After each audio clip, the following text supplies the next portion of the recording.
स्वागत है आपका बी न्यूज नेशन में। मैं हूं सुहेल बागमारे। चिंतामणि तालुके में 10 साल की बच्ची के साथ बलात्कार।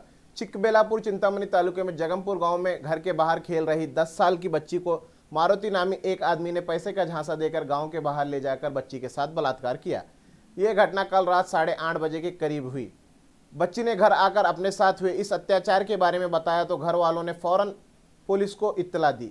पुलिस तुरंत कार्रवाई करते हुए मारुति को गिरफ्तार कर एफआईआर दर्ज कर लिया है।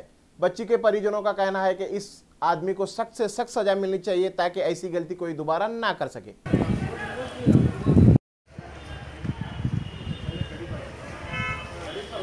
జంగంపూర మాకు ఒక కొడుకు కూతురు మా కూతుర్ని మా డ్రామా పక్కనే ఆడుతూ ఉంటే పోయింది మా పాప పోయింటే మీ పట్టుకుని పోయింటే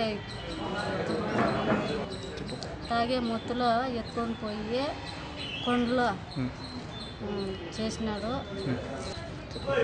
బలవంతం చేసినాడు. తాగే మొత్తులో వచ్చి నేను కంప్లైంట్ ఇచ్చిందాను. ఇట్లా నా బిడ్డ చెడిపోయేది కాక వేరే బిడ్డ చెడిపోకూడదు అందుకని ఇచ్చినాను కంప్లైంట్.